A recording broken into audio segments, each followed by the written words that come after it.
네, 코스피 시가총액 상위 50개 종목의 9월 19일과 21일, 23일에 대해서 예측된 종가를 알려드리겠습니다.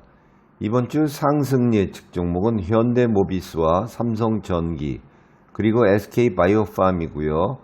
하락 예측 종목은 HMM입니다. SK하이닉스는 9월 19일 93,000원보다 낮을 것으로 예측이 됐고요.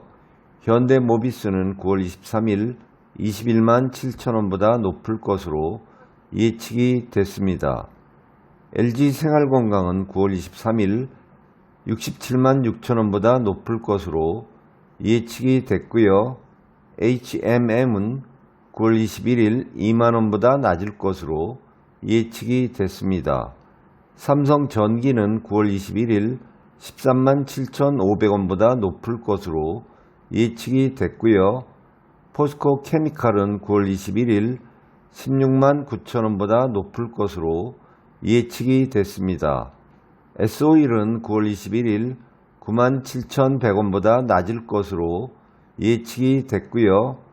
SK바이오팜은 9월 23일 6만 9,500원보다 높을 것으로 예측이 됐습니다. 롯데케미칼은 9월 19일 17만 4,500원보다 낮을 것으로 예측이 됐습니다.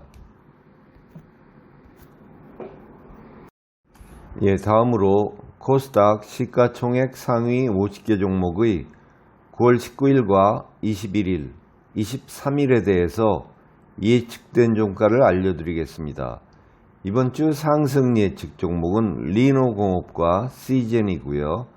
하락 예측 종목은 에코프로와 LNF, 그리고 SFA입니다. 에코프로는 9월 23일 11만원보다 낮을 것으로 예측이 됐고요. LNF는 9월 23일 21만 1,800원보다 낮을 것으로 예측이 됐습니다. 리노공업은 9월 23일 14만 3,300원보다 높을 것으로 예측이 됐고요. 제넥시는 9월 19일 2만 7,900원보다 낮을 것으로 예측이 됐습니다. 대주전자재료는 9월 21일 9만 5,700원보다 높을 것으로 예측이 됐고요. 아프리카TV는 9월 19일 7만 1,800원보다 낮을 것으로 예측이 됐습니다. 컴투스는 9월 21일 8만 8,800원보다 높을 것으로 예측이 됐고요. SFA는 9월 23일 4만 900원보다 낮을 것으로 예측이 됐습니다. 덕산네올룩스는 9월 19일 3만 7,800원보다 높을 것으로 예측이 됐고요. 매드팩토는 9월 19일 29,750원보다 낮을 것으로 예측이 됐습니다. 다음으로 뉴욕 증시 시가총액 상위 50개 종목의 9월 19일과 21일, 23일에 대해서 예측된 종가를 알려드리겠습니다. 이번 주 상승 예측 종목은 마이크로소프트와 아마존, 그리고 페이팔이고요.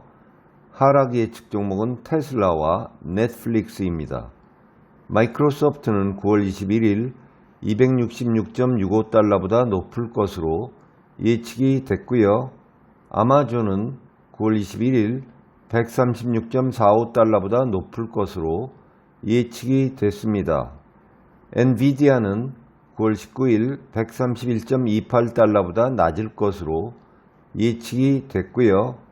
페이팔은 9월 21일 97.65달러보다 높을 것으로 예측이 됐습니다. 넷플릭스는 9월 23일 227.44달러보다 낮을 것으로 예측이 됐고요. 애도비는 9월 19일 371.52달러보다 낮을 것으로 예측이 됐습니다. 엘리릴리는 9월 21일 315.22달러보다 높을 것으로 예측이 됐고요. 세일즈포스는 9월 23일 156.90달러보다 낮을 것으로 예측이 됐습니다.